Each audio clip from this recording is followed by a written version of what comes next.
Ladies and gentlemen, welcome back to the channel once again.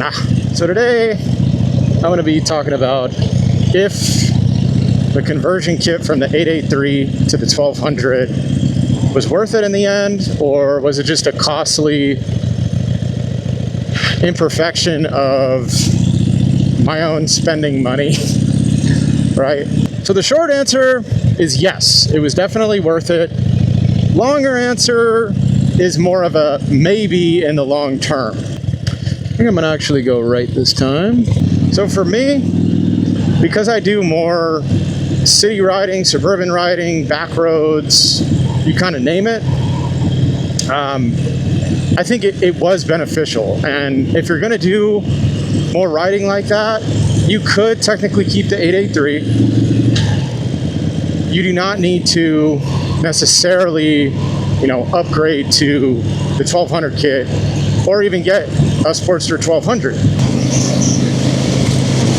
Oh my gosh, this thing pulls so much. So yeah, as you can see, I'm pretty ecstatic. This thing just pulls now, man. It just pulls so good. I think overall, if you're gonna do like light city commuting and you're not going to do a lot of freeway, you could probably just stick to the 883, but you're always going to be itching for that 1200 conversion, I'm telling you, or the 1200 Sportster in general, in my opinion. However, be very conscious of this, because if you're not doing it yourself, the out the door cost with the conversion can be pretty costly. I'm not gonna lie. I'm not gonna sugarcoat it for you guys. It can be pretty costly, man. And for me, I'll kind of share with you what I paid out the door. And technically, the shop that I took it to was Harley, and they didn't really even do, the engine work was pretty well done, but they just missed some minor defects, as I explained it in some of my other videos. Overall, at least in California, I paid a little over $4,700 total. Now, if you're gonna keep the stock gearing, the same gearing as you do on the 883, then that's gonna change the cost. I didn't. I actually went with the traditional stock gearing that comes on the Iron 1200. So this bike, as you see it, does not have the original stock gearing. It has the longer gearing ratio that comes on the 1200 Sportster, whether it's the Iron or the Custom or whichever gearing kind of you decide to go with. So because of that, it of course upped the cost quite a bit. About $200 to $300 between labor, parts, all that stuff. But roughly, you're gonna spend well over probably $4,500 altogether. So it would behoove you to just buy a used Iron 1200, right? It doesn't make sense to get an 883. The only time it would make sense for you to get an 883 and then convert it to a 1200 is if you're gonna get the aftermarket Hooligan kit from S&S Cycles, or I think Hammer Performance also has one. They have like a 1250 kit or a 1275 if you can get your hands on it. I have the Screaming Eagle ECU tune, which is just the stage 1 generic tune. What sucks is the kit actually doesn't come with the diagnostic like cord thing that goes into the tuner, so you actually have to buy that separate, which sucks.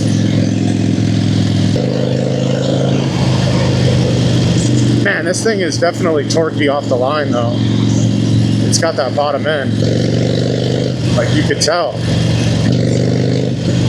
I think for me, it made sense to do, but at the same time, I'm itching for a softail, man. So it's really gonna be dependent on you and your riding style and like what you prefer as a rider, whether you wanna go for that 1200 conversion kit, aftermarket or OEM Screaming Eagle. But I will say where I messed up on is I should have just went for a softail. While some of the guys at Harley were pushing me for it at the time, I'm like, I like my bike. I like the way it sounds. I like the nimbleness. Now, after like riding with this 1200 kit for a couple weeks now, almost a month, definitely I noticed the power increase and I like it. But obviously the softail, whether you get 107, the 114, or the 117 Milwaukee 8, down low, I mean, Milwaukee 8s are just going to perform much better.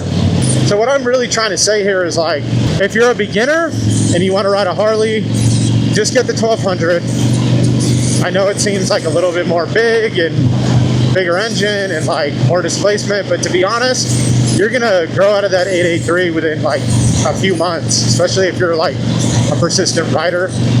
So I would get the 1200, and then after that I would go straight to a softail. I wouldn't waste your time on, you know, keeping the 1200 unless you out and out just love it.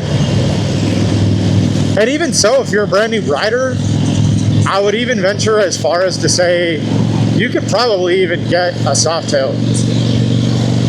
And you don't have to get the M8s. Like, you could go with a used twin cam and go with either the older lowriders. You could go with the Street Bob that has the 103 in it. I wouldn't say get the 96 or the 88 cubic inch because they have issues with the cam chain tensioners. So I would say go with the twin cam 103 because all those bugs kind of got fixed in the later years. So the best years for the twin cam, at least in the softail models, are going to be, I think, those 2014 to 2017 models. It's that 3 to 4 year period. So I would go with one of those if you don't want to go with an M8. But if you go with an M8, just go with a 107, because I've ridden a 107 and I can tell you, at least from the stage 1 upgrade in the Vansenheim short shots, that thing will pull you into oblivion, man. That thing can literally sit there for days. You could twist the throttle. Like, I could twist the throttle right now, right? Look at this. And like, it has the torque, but on the other one, you just twist it like this, and it already is pulling you. Even though I love like the sound of this thing, like, listen to that. This thing just has torque for days, dude. There's a motovlogger I followed for a while. I don't think he's making as much vlogs anymore, but his name's Kevlar and Coffee, and he has a Sportster. He has a 48, which is a cool bike, don't get me wrong. He never wants to upgrade his Sportster. Like, he wants to keep the 1200 forever. He swears by it, and he even said, I think, that he doesn't like the softail frame. So again, there's people out there that don't even want to even venture off into getting any kind of softail. But with me, I always like to progress. So where I'm personally at is I'm between a 107 and a 114. I don't believe that I'm going to go with a 117. The main reason is because the 2025 and 2026, at least the Street Bobs, have major engine recalls on them. Or not engine recalls. It has issues with leaking oil and some other stuff that I just don't want to deal with on a new bike. And I don't want to take it back to Harley and have them look at it because they're just going to blame me anyway, right? So I would rather get a used softail, get either a 107 or a 114. And I would actually, right now, I'm leaning really heavily into the 107 because it's more cost effective for my pocket. And then also the maintenance on the bike in general is going to be a lot lower than a 114 or a 117. Just because things get hotter on the 114s and 117s because there's more horsepower and torque. But the 107 I've ridden before, and honestly I didn't have any problems. So if you guys think I should get the 114 or the 117, by all means comment it down below. If you guys think the 107 is good enough, also leave it a comment. Leave it in the comments. But yeah, I also don't really like the fact of the crew. Like, I know it's a feature on the new softails, especially on the Street Bob now. It comes standard with cruise control, riding modes, and a couple other features on there. I don't really want all that on the bike, to be honest. I mean, getting an LCD infotainment screen on the 107, the Softail standard, is enough for me, because like even that has like more electronics than this bike.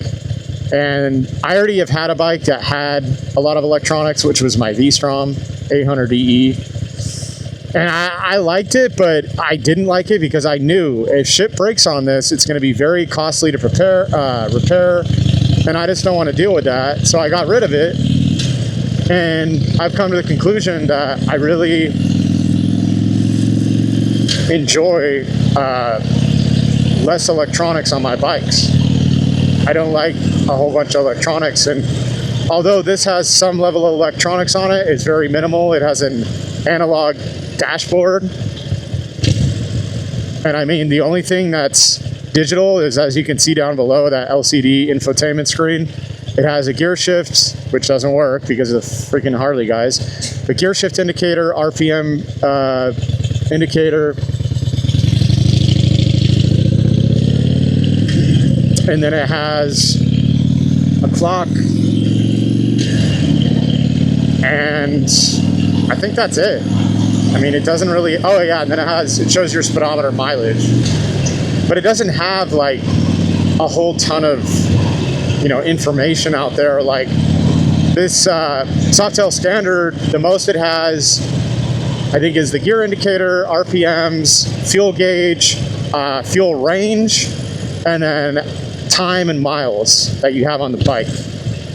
I'm cool with that. Like, there's a few more features that has that this doesn't have, but I'm cool with that. But then you go over to the Softail Street Bob, you know, the 117